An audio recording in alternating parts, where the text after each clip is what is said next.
जहांगीरपुरी में हिंसा हुई और जमकर बवाल हुआ, लेकिन आपको जानकर हैरानी होगी कि जिस शोभा यात्रा में इतना बड़ा हंगामा हो गया, उस शोभा यात्रा को निकालने के लिए पुलिस ने परमिशन ही नहीं दी थी। जी हां, कुल 3 शोभा यात्राएं निकलनी थी, उनमें से 2 को तो पुलिस ने इजाजत दी थी, मगर तीसरी शोभा यात्रा के लिए पुलिस ने कोई अनुमति नहीं दी थी और इसी शोभा यात्रा में बवाल हो गया। अब दिल्ली पुलिस भी सवालों के घेरे में है।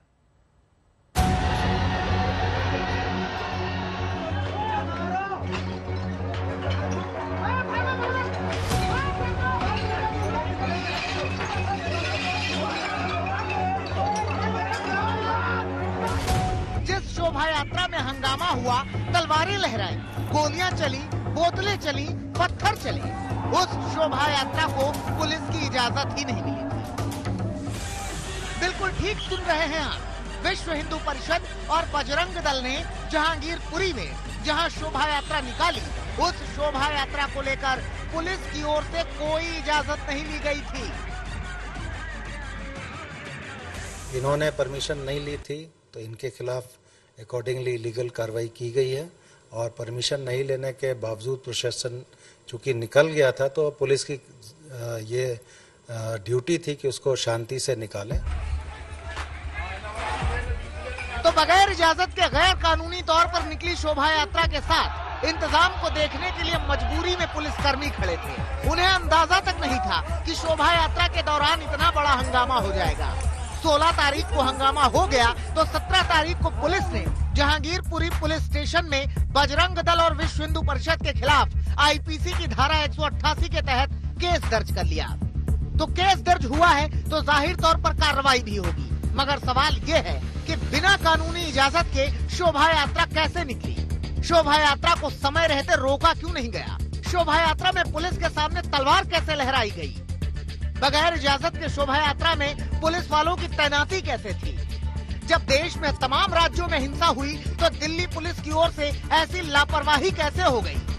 क्या बाकी राज्यों में हुई हिंसा से दिल्ली पुलिस ने कोई सबक नहीं लिया? दिल्ली पुलिस पर गंभीर सवाल उठ रहे हैं, मगर दिल्ली पुलिस के सबसे बड़े कोतवाल अपने पुलिसकर्मियों की पीठ थपथपा रहे हैं।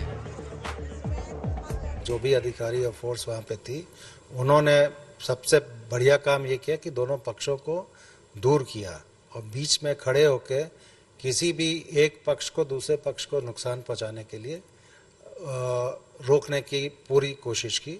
दूर से पत्थरबाजी हुई, दूर से बॉटल थ्रोइंग हुई, फायरिंग भी दूर से ही हुई और जो भी इंजरी हुई खुद पुलिस कर्मियों ने अपने ऊपर लिया, अपने ऊपर झेला। इसमें 8 पुलिसकर्मी घायल हुए हैं और 1 सिविलियन घायल हुआ है। इसी से जाहिर होता है कि पुलिस बीच में थी और सिचुएशन को हैंडल इफेक्टिवली कर रही थी। पुलिस कमिश्नर भले ही अपने पुलिसकर्मियों की तारीफ करें, मगर अब ये सियासी मुद्दा है कि बगैर इजाजत के शोभा यात्रा निकली कैसी?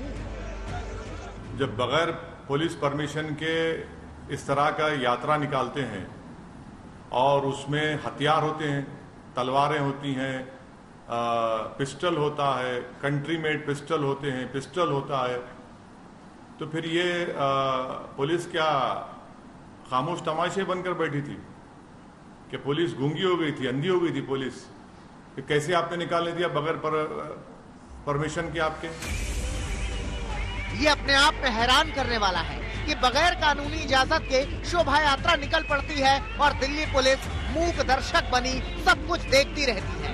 कार्रवाई तब होती है जब 8 पुलिसकर्मी अस्पताल की चारपाई पर पहुंच जाते हैं और एक पूरा इलाका दंगे की चपेट में आ जाता है।